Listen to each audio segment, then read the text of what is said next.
yes. One more question on the application of the residue theorem. तो देखिए इसी पे क्वेश्चन हम लोगों ने 3 क्वेश्चन किए थे. नाउ क्वेश्चन नंबर 4, ये क्वेश्चन नंबर 3, क्वेश्चन नंबर 4. इस पे एक क्वेश्चन और देखते हैं. Using complex integration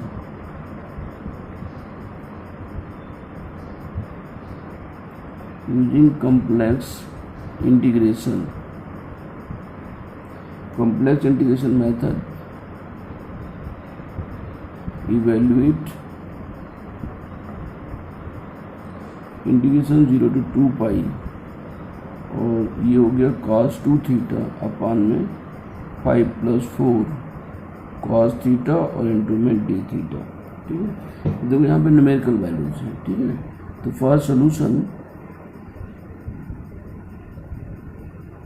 we have i equal to integration 0 to 2 pi, और ये cos 2 थीटा अपान में 5 + 4 cos थीटा और इंटू में d थीटा. ठीक, अब इसमें क्या करोगे हम लोग कि रियल पार्ट ऊपर cos है तो real part of integration 0 to 2 pi, और ये e की पावर 2i थीटा अपान में 5 + 4 और ये cos थीटा इंटू में d थीटा.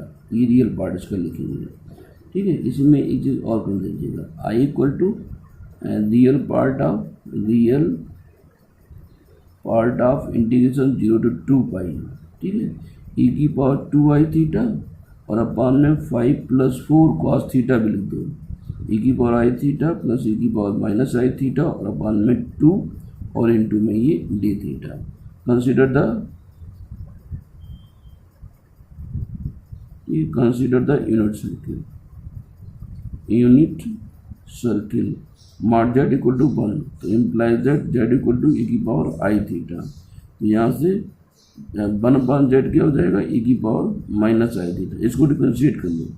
ये हमारा z e की पावर i थीटा था, इसको डिफरेंशिएट करो तो dz i e की पावर i थीटा और इंटू में d थीटा हो गया. तो इम्प्लाइज दैट dz अपन इसको डिवाइड करो. इसको डिवाइड करें तो क्या मिलेगा, i और ये हो गया z, तो i z equal to d theta. ये हमें d थीटा की वैल्यू बन गई. ठीक है ना. ये अभी therefore given integral i equal to real part integration e की पावर i थीटा का होल स्क्वायर यानी z स्क्वायर हो गया ये, और अपान में 5 + 4 यहाँ पे क्या हो जाएगा z प्लस 1/z और ये बाई 2 बाहर कर लो. ठीक है ना, और इंटू में d थीटा की वैल्यू dz अपान iz हो गया. इस z से ये पावर कैंसिल हो गई. ठीक है, तो अब देखिए equal to real part of integration. अब ये z में कन्वर्ट हो गया तो यहाँ पर c लिख दो. c ये 2 जा हो गया, z एलसीएम हो जाएगा और z ऊपर चला जाएगा तो फिर से ये z स्क्वायर बना देगा. अपान में ये 5z आ जाएगा और ब्रैकेट में ये 2 और यहाँ पे z स्क्वायर प्लस 1 हो गया. ये 2 है, z एलसीएम के यहाँ पे z स्क्वायर प्लस 1 अपान z, अपान का z एलसीएम के तो 5 के साथ चला गया और वो z ऊपर चला गया. ठीक है, इनटू में ये dz अपान i को बाहर लिखें 1. ठीक है, अब इसको अरेंज कर लो. ये 2 कॉमन भी करना है बाहर. ठीक है ना, 2 को बाहर कॉमन करना है तो इक्वल टू इम्प्लाइज दैट इस 2 को बाहर निकालो तो 1 क्या हो गया 2i हो गया. इंटीग्रेशन c हो गया z square upon z square पहले लिखो, z स्क्वायर प्लस 2 कॉमन किया तो ये 5/2z और प्लस 1 हो जाएगा इंटू में dz. 1 यहाँ से ये 2 डिवाइड किया तो 5/2 हो गया. ठीक है, फिर ये इंटीग्रल आ गया. अब यहाँ पे क्या करोगे, for pose z square plus 5/2z और प्लस 1 इक्वल टू 0. धराचार में से z इक्वल टू -5/2 और प्लस माइनस रूट 5/2 का होल स्क्वायर 25/4 और माइनस का 4 और अपान में क्या हो गया 2 इक्वल टू. ठीक है ना, तो इक्वल टू में जस्ट ये हो गया इक्वल टू एलसीएम करोगे तो माइनस का 5/2 और प्लस माइनस रूट ये हो जाएगा 25 माइनस 4 को 16 और अपान में ये 2 और टोटल अपान 2 और टोटल अपान 2. ठीक है, तो वैल्यू क्या आ गई -5 प्लस माइनस 25 माइनस 9 तो plus minus 3 plus minus 3 imaginary roots नहीं आ रहे हैं, प्लस माइनस 3 आ रहा है, जस्ट 2 और माइनस 1/2। तो ये वैल्यू क्या पर 3 का 9 3 और अपान में कितना हो जाएगा 4। ठीक है, तो -5 माइनस 3/4 एक हो जाएगा -5 प्लस 3 और बाई 4। तो वैल्यू क्या हो गई इक्वल टू 8। तो ये माइनस का 2 हो गया, यहाँ से -1/2 -5 -2/4 तो माइनस का 1/2 -2 और -1/2 आ गए रूट्स। ठीक है ना। तो ये न्यूमेरिकल वैल्यू जैसे हमने पीछे बताया था कि अल्फा अगर बीटा 2 है तो अल्फा हमारा 1/2 होगा उसी टाइम।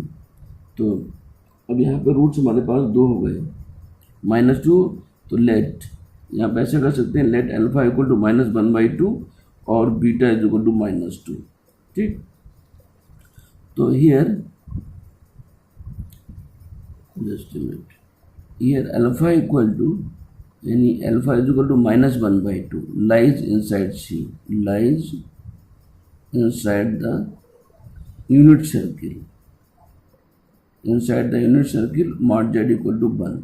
ठीक है ना, ये अल्फा हो गया। अब इस पर हम रेसिड्यू निकालेंगे, क्या निकालेंगे, residue at z equal to -1/2 पे।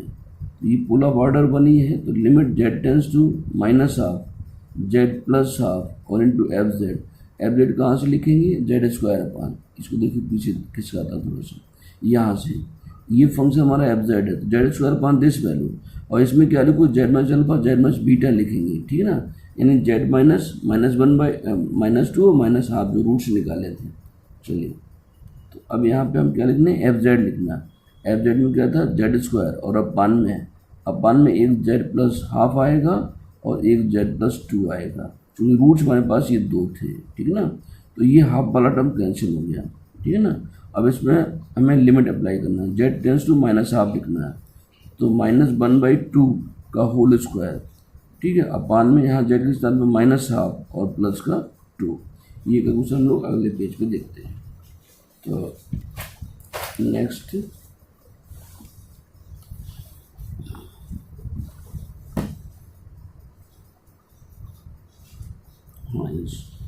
तो इस तरीके से कैलकुलेशन क्या मिल रही है हमको, -1/2 का होल स्क्वायर तो 1/4 हो गया, अपान में -1/2 प्लस 2 था तो 4 - 1 3/2 हो जाएगा, ये 3/2। तो वैल्यू कितनी हो गई 1/4 और इंटू 2/3 तो ये 2 यानी 1/6 हो गया इसका रेसिड्यू। कितना रेसिड्यू हो गया 1/6 हो गया। बाई रेसिड्यू थ्योरम हम निकालो, बाई रेसिड्यू थ्योरम। ठीक है ना, by residue theorem given integral हमारे पास में था 0 to 2 पाई और ये cos 2 थीटा और अपान में 5 + 4 cos theta into D theta और इक्वल टू में क्या था रियल पार्ट ऑफ, आई लिखा था वहाँ पे लिख रहे थे हम लोग रियल पार्ट ऑफ 1/2 आपके पास बाहर था, फिर जो इंटीग्रल्स था हमारे पास में उसकी वैल्यू 2 पाई और sum of the residues, sum of residue at poles within c. अब इसमें देखो रियल पार्ट ऑफ 1/2 ब्रैकेट में 2 पाई और रेसिड्यू कितना आया था 1/6 आया था ऊपर ये। ठीक, ये आई से आई कैंसिल हो गया, जब आई से आई कैंसिल हो तो रियल पार्ट हो गया, अभी रियल पार्ट खत्म वैल्यू रियल हो गई, तो रियल कितना हो गया 2 से ये 2 भी कैंसिल हो गया तो π/6 आ गया आंसर, π/6। ठीक है, इट इज योर आंसर। तो ये क्वेश्चन न्यूमेरिकल हो गया। तो जितनी बात हमने पीछे बताई थी वो देखो मैच कर रही है। मैच कौन सी कर रही है, जैसे हम थोड़ा यहाँ पर डिस्कस करेंगे, एक अल्फा की वैल्यू -2 है और बीटा नहीं, यहाँ पे इसको अल्फा की वैल्यू 1/2 मानो, बीटा की वैल्यू -2। मैंने वो आपसे बोला था कि mod beta greater than 1, mod beta greater than 1 है, मॉड अल्फा हमने लेस देन 1 बोला था, -1/2 है, लेस देन 1 है। ठीक है ना, तो और इन दोनों का मल्टीप्लाई 1 है, -1/2 इंटू -2 करो तो 1 हो गया, alpha into beta is equal to 1 है। ठीक है ना, तो यहाँ पे -2 है और ये -1/2 है, मल्टीप्लाई करो तो ये भी 1 है। तो वो सारी बातें यहाँ पे न्यूमेरिकल वैल्यू जब होती है तो सारी कंडीशन होल्ड करती हैं जो पीछे क्वेश्चन में हम लोग डिस्कस करते रहे हैं, ठीक है ना। ये यूनिट सर्किल में इस टाइप का होता है और हर जगह नहीं होता है, यूनिट सर्किल के लिए। और ये फॉर्मेट भी देखो यहाँ पे ऐसा बनता है। एक चीज़ और दिखाएं, ये जो फॉर्मेट बनना था यहाँ पे just minute, real part of ये वैल्यू, ये जो z² + 5/2z + 1 है, ठीक है ना। ये जो वैल्यूज बनने इसी को हम लोग क्या लिखते थे, इसके रूट्स में अल्फा बीटा माने थे। ये अल्फा बीटा है आपके, ये आपके जो 2 और -1/2 मिले थे यहाँ पे, -2 -1/2, यही अल्फा बीटा है। ये क्वेश्चन यहाँ पे अल्फा इंटू बीटा जो क्वाड्रेटिक इक्वेशन होता है, अगर रूट्स हमारे पास अल्फा और बीटा है, क्वाड्रेटिक इक्वेशन क्या लिखते हो, x² - अल्फा + बीटा x और प्लस अल्फा बीटा और इक्वल टू 0। तो ये अल्फा बीटा की वैल्यू यहाँ पे देखो 1 है, अल्फा प्लस बीटा ये 5/2 हो जाएगा। तो वही कंडीशन सारी होल्ड हो रही हैं जो स्टार्टिंग में डिस्कस किया था, ठीक है ना। चलिए, तो ये यहाँ तक हो गया। इसके आगे क्लास एक क्वेश्चन और देखते हैं। तो जस्ट अ मिनट, हाँ, तो नेक्स्ट क्वेश्चन, अगर integration of the type, integration, just a minute, integration of the type,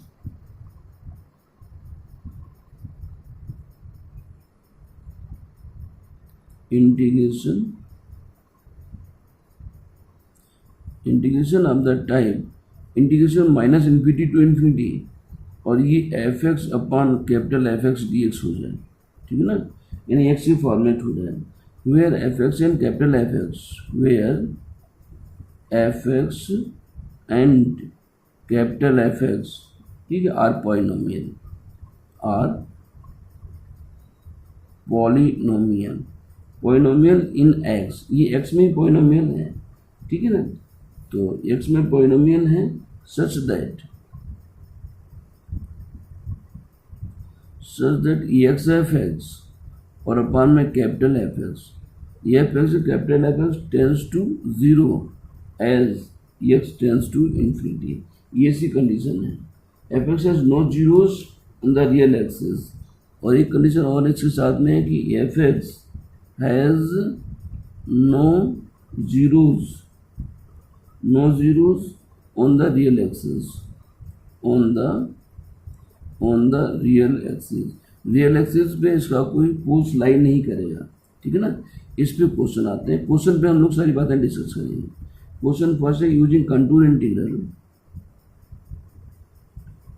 using contour integration, using contour integration prove that integration -∞ to ∞, और ये dx अपॉन 1 + x² का होल स्क्वायर इक्वल टू π/2, ये हमें prove करना है, ठीक है ना। तो for solution, just for solution let given integrals here, तो फॉर सोल्यूशन b है I equal to integration -∞ to ∞, और ये dx अपॉन 1 + x² का होल स्क्वायर में गिवन है। यहाँ पे consider the integral,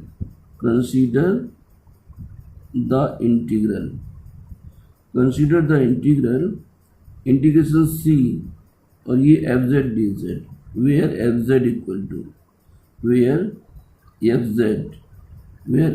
is equal to, sorry, consider the integral integration c fz dz, where fz equal to 1/1 + z² का whole square, ठीक है ना। अब देखिए यहाँ इस क्वेश्चन में जब भी इंटीग्रेशन -∞ to ∞ होगा, भी x में होगा, तो पहला स्टेप कि इंटीग्रल को इसी फॉर्मेट आप लेट करोगे। Consider the integration c fz dz, where fz equal to, जो यहाँ पे x लिखा उसको z में कन्वर्ट करोगे, तो 1 + x² का होल स्क्वायर, तो 1 + z² का होल स्क्वायर लिखा। फिर यहाँ पे लिखिएगा taken round the closed contour, taken round the closed contour C, having upper half upper half of the large circle, upper half of the large circle mod z equal to r and real axis from minus r to r। ये language fix है, इसके respect में figure बनेगा, figure भी fix है आपका, ये हर question के लिए फिगर यही रहेगा। ये यहाँ से माइनस आर से प्लस आर तक, फिर ये सी आर, यहाँ पे इस तरीके से हाफ सर्किल बनेगा। इसका इक्वेशन क्या है, mod z equal to capital R is very large, large का मतलब है आर टेंस टू इनफाइनाइट है। कह रहे हैं कि taken round the close contour C, close contour आपका ये है, क्लोज कंटूर सी, ये पूरा कहेंगे तो ये सी है पूरा, ये इस तरीके से इस पूरे को क्या कहेंगे, सी। अभी दो पार्ट ब्रेक हुआ, upper of the circle mod z equal to r and real axis from minus two r, real axis minus r to r, और अपर सर्किल सी आर है, ठीक है ना। अच्छा, इसके बाद में इस पर आप पोल की बात करेंगे, तो फॉर पोल्स में फंक्शन जो हमने ये लेट किया था, अब मान में 1 जेड स्क्वायर है का होल स्क्वायर इक्वल टू 0 हो गया, तो ये 1 plus z square is equal to 0, यहाँ पे ब्रैकेट में लिखोगे ट्वाइस, जो पावर 2 थी एक पावर को हमने रिमूव नहीं किया है, अंडरस्टूड है, वो ट्वाइस में है। ये जेड स्क्वायर इक्वल टू क्या हो गया, -1 हो गया, तो जेड का क्या हो गया प्लस माइनस आई, और यहाँ पे ट्वाइस बढ़ भी रहेगा। इसका मतलब ये रिपीटेड रूट्स हैं, तो यहाँ पे क्या लिखोगे, here z equal to i is a pool of order 2 and lies inside mod z equal to r, इस सर्किल के अंदर लाई भी करता है, ठीक है ना। तो ये माइनस आई लाई नहीं करेगा, नीचे चला जाएगा, आई यहाँ पे कहीं पे, ये आई यहाँ पे लाई कर रहा है, आई लाई कर रहा है, इस पर हम रेसिड्यू फाइंड करेंगे, ठीक है। तो ये पोल ऑफ ऑर्डर 2, इस बात का ध्यान रखेंगे।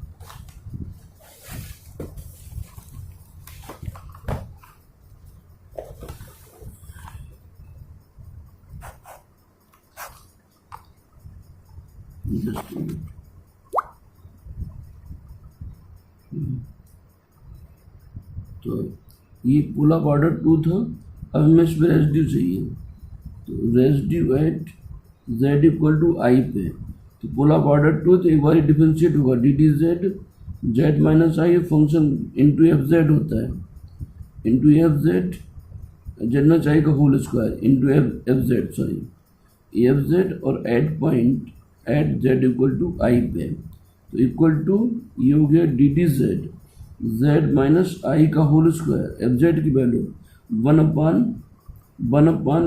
जेड स्क्वायर प्लस 1 था, जेड स्क्वायर प्लस 1 को हमने जेड प्लस आई और इंटू जेड माइनस आई लिखा, होल स्क्वायर था, दोनों का स्क्वायर हो जाएगा, ये वैल्यू से कैंसिल हो जाएगी, ठीक है ना।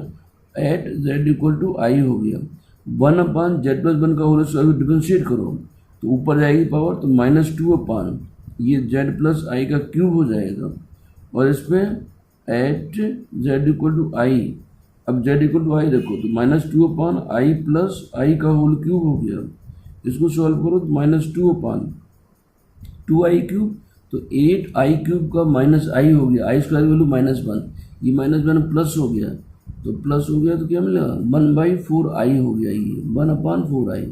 फिर लिखिए बाई रेसिड्यू थ्योरम, बाई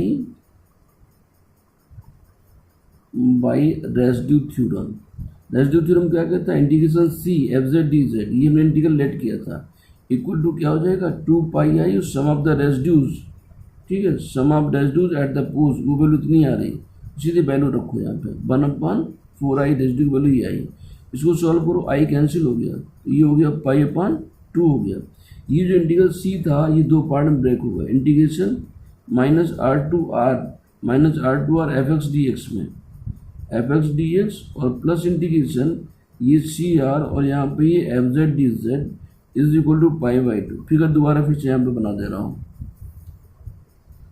जो फिगर हमने बनाया था वो ये था, ये इस तरीके से बनाया था, यहाँ -r/r था और ये आपका बस सी आर था, इसलिए mod z equal to r था, दो पार्ट ब्रेक हुआ -r/r में और फिर सी आर में। -r/r ये एक्स एक्सिस है, तो एक्स एक्सिस के लिए यहाँ पे z इक्वल टू एक्स होता है, तो इसलिए यहाँ पे हमने x लिखा, यहाँ पे z लिखा, तो imply the integration minus r to r. अब यहाँ पे एफ एक्स वैल्यू क्या है, 1/1 प्लस एक्स स्क्वायर का whole square into d x है, plus integration c r f z की वैल्यू 1/1 प्लस जेड स्क्वायर का होल स्क्वायर और इंटू में डी जेड और इक्वल टू π/2 है। ठीक है, फिर यहाँ पे क्या लिखोगे, as r tends to infinity.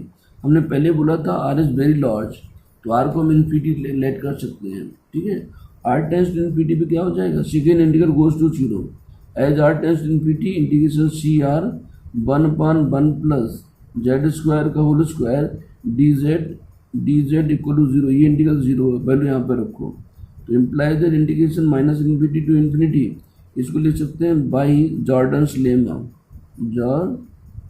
Jordans by inequality, ठीक है।